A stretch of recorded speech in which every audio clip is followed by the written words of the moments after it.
līdzdalība ir viena no tām atslēgas lietām, kas reāli var nodrošināt to, ka Latvijā ir gudra, inteliģenta, rīcībspējīga pilsoniskā sabiedrība, respektīvi tas, vai un kā jaunieši līdzdarbojas šodien un kādas ir tās līdzdalības prasmes, ko viņi iemācās, noteiks to, kāda būs sabiedrība vēlāk, vai sabiedrībā cilvēki būs aktīvi vai pasīvi, vai viņiem būs vienalga, ja viņiem nebūs vienalga, ko viņi darīs, ja viņiem būs problēmas apkārt, vai viņi vienkārši noslēgsies, vai iestās risināt, vai viņi nāks kopā un mēģinās uzlabot vidi sev apkārt. Jo līdzdalība arī, manuprāt, līdzdalībai ļoti svarīgs faktors ir prasmes, reāli saprast, kā tu vari līdzdarboties, nevien gribēt to darīt, bet arī reāli saprast, kas ir tas, kas man jādara tagad, šodien, kas tas, ko es varu darīt rīt, un tādēļ man svarīgi, ka jauniešiem iemācīt to šodien, lai viņi pēc vairākiem gadiem tad var to arī izmantot plašāk.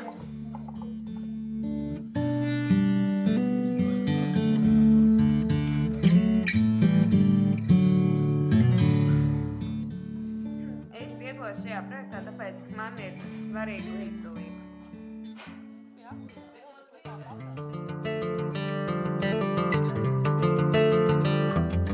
Līdzdalība ir kā aizskari ugunsvedce, jo tumšā naktī viņi abi tevi aizsargā.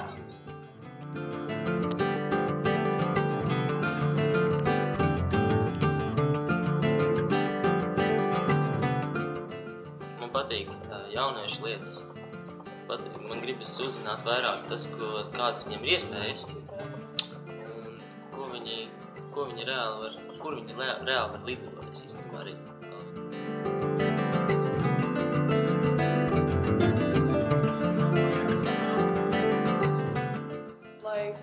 Lai mēs paši labi justos, mums ir vajadzīgi cilvēki,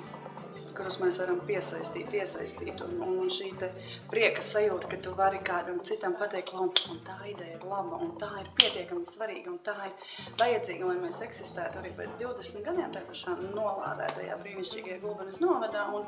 kad cilvēki pavelkas un nāk līdzi, un kāds, tāpēc, kas saprot, ticīgi, kāds arī tāpēc, ka pilnīgi nesaprot, viņam vienkārši patīk iebūt cilvēkos, tas, man liekas, raksturo nav svarīgi, vai tie būs 10, 20 vai 50 vai 100 cilvēki, kas zinās par šo projektu, kas piedalīsies šajā projektā, bet man ir svarīgāk, ka tie, kas būs, ka viņi to gribēs darīt.